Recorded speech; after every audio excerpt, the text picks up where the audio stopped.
لا يحب أعوذ بالله من الشيطان الرجيم بسم الله الرحمن الرحيم لا يحب الله الجهر بالسوء من القول إلا من ظلم صدق الله العظيم رب اشرح لي صدري ويسر لي أمري واحلل عقدة من لساني يفقهوا قولي آمین یا رب العالمین۔ الحمدللہ آج ہم چھٹے سپارے کا خلاصہ پیش کریں گے۔ اللہ تبارک و تعالی سے دعا ہے کہ اللہ تعالیٰ میں قرآن مجید پر عمل کرنے، اس کو دوسروں تک پہنچانے اور اس کے دین کا پیغام دوسروں تک پہنچانے اور اس پر عمل کی توفیق نصیب فرمائے۔ چھٹے سپارے کے آغاز میں اللہ تبارک و تعالی فرماتا ہے کہ کوئی بھی برائی کی بات ہو اس کو پھیلانا اللہ تعالیٰ کے ہاں پسندیدہ نہیں۔ اللہ تعالیٰ اس بات کو پسند نہیں فرماتا کہ کسی کی کوئی برے بات معاشرے میں پھیلے۔ آج خاص طور پہ ہمارا سوشل میڈیا ہو یا پرنٹ میڈیا ہو، کوئی بھی بری خبر ہوتی ہے تو اس کو ہیڈ لائنز بنا کے پیش کرتے ہیں، یا ہمارے گھریلو معاملات میں کوئی بھی کسی کے ہاں کوئی برا معاملہ پیش آئے تو اس کو بڑھا چڑھا کر پیش کرتے ہیں۔ ایسا اللہ کے ہاں پسندیدہ نہیں ہے۔ ہاں یہ ایک الگ بات ہے کہ اگر کوئی مظلوم ہو، کسی پر ظلم ہو رہا ہو، تو اس کو ظلم سے بچانے کے لیے اس کی بات دوسروں تک بتایا جا سکتا ہے تاکہ وہ ظالم سے بچ سکے۔ پھر آگے یہود کے جرائم ہیں کہ وہ منافقین سے بھی گئے گزرے ہیں۔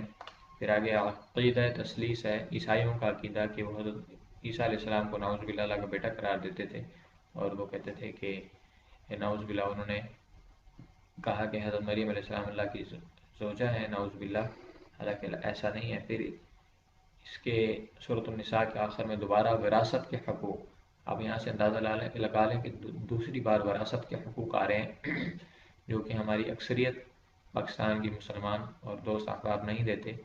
خاص طور پہ بہنوں، بیٹیوں اور ماؤں کو ان کے وراثت کا حق نہیں دیا جاتا۔ یہ ہم نے قبر میں اور آخرت میں اس کا جواب دینا ہے۔ آخر کتنا عرصہ ہم زندہ رہیں گے، کتنا عرصہ ان کے مال سے کھا پی لیں گے، کتنا عرصہ عیاشیاں کر لیں گے۔ تو ہمیں چاہیے کہ ہم باز آئیں، توبہ کریں، اور جتنا بھی کسی کا مال اور وراثت کا حق بنتا ہے اپنی بہنوں کا، ماؤں بہنوں بیٹیوں کا، جو ہم نے دبا کے رکھا ہے اس کو ہم واپس کر دیں۔ یہ تو کل قیامت کے دن بہت ہی برا، بہت ہی بھیانک انجام ہوگا۔ اللہ تبارک و تعالیٰ پھر سورۃ المائدہ میں فرماتا ہے،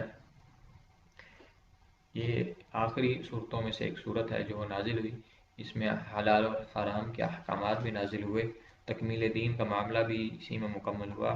اللہ تبارک و تعالیٰ نے فرمایا کہ دین کہتے ہیں ضابطۂ حیات، نظام زندگی، اصول، قوانین، ان سب چیزوں کو دین کہا جاتا ہے۔ مکمل ضابطۂ حیات، مکمل دین رہنمائی کرتا ہے ہمارے زندگی کے تمام گوشوں میں۔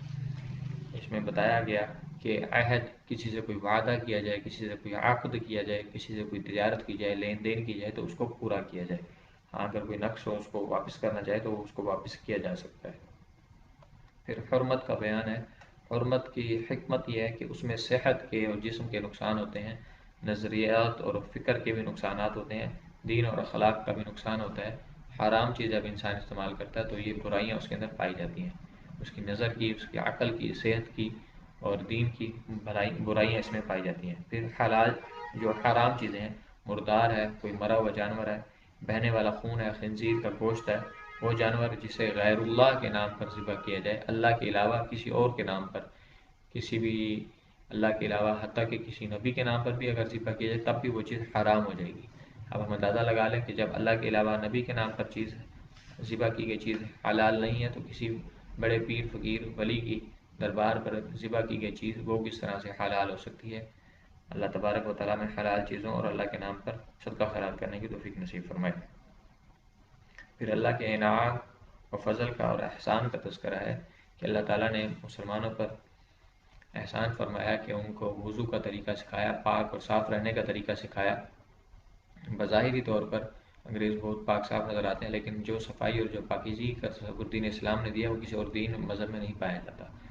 اسی طرح سے اسلامی شریعت آسان ہے، اگر وضو نہیں کر سکتے تو تیمم کی اجازت ہے۔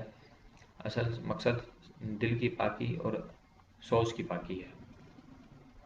یہود کی بزدلی اور فتنہ فساد اور سرکشی کا بیان ہے۔ یہ اوصاف اس لیے بیان کیے گئے تاکہ مسلمان ان کے اندر مبتلا نہ ہو جائیں، یعنی کہ مسلمان فتنہ کا شکار نہ ہو، سرکش نہ ہو، اللہ کے احکامات کی نافرمانی نہ کریں، بلکہ ہمیں اللہ تعالیٰ کی فرما برداری ہی کرنی چاہیے اور تکبر سے بچنا چاہیے۔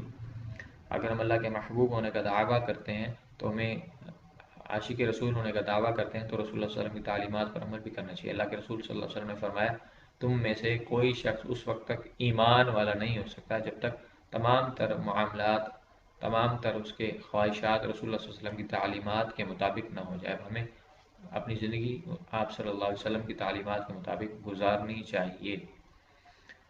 دعوت دین حق، پھر آگے یہ دین کا تقاضا بھی ہے کہ اس کو خود پر عمل کریں اور دوسروں تک بھی پہنچائیں۔ پھر حابیل اور قابیل کا قصہ ہے کہ قابیل نے حابیل کو حسد کی بنا پر قتل کر دیا۔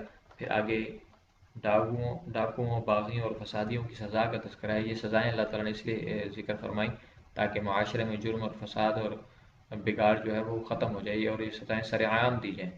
آج خاص طور پر پاکستان میں یہ دین اسلام کی جو سزائیں نافذ کی ہیں، جو اللہ تعالیٰ نے بتائی ہیں، ان کا نفاذ نہیں ہو رہا، اس لیے جرائم بڑھتے جا رہے ہیں۔ پھر فرمایا منافقین اور یہود کا جھوٹ جو ہے وہ ہمیشہ جھوٹ بولتے رہتے ہیں، ان کا بنیادی مقصد ہی بنیاد ان کی جھوٹ سے شروع ہوتی ہے۔ پھر قرآن مجید کا تذکرہ ہے کہ جس میں اللہ تبارک و تعالیٰ نے عقائد، عبادات، اخلاقیات، معاملات، زندگی کا کوئی ایسا گوشہ نہیں چھوڑا جس میں اللہ تعالیٰ نے اس میں رہنمائی نہ فرمائی ہو۔ عالم اسلام کے حکمرانوں کے لیے لمحہ فکریہ ہے کہ وہ یہود سے اور نان مسلم سے اپنی دوستیوں کی پینگیں نہ بڑھائیں، ان سے دوستیاں نہ کریں، اللہ پر توکل کریں، اللہ تعالیٰ ہی مدد فرمانے والا ہے۔ اللہ تعالیٰ نے اگر چاہا تو وہ ان حکمرانوں کو تباہ و برباد کر دے گا جو یہودوں اور نصارہ سے دوستی لگائے بیٹھے ہیں اور ان سے مال و دولت، ڈالر اور IMF سے، ورلڈ بینک سے جو مال و دولت اکٹھے کرتے ہیں۔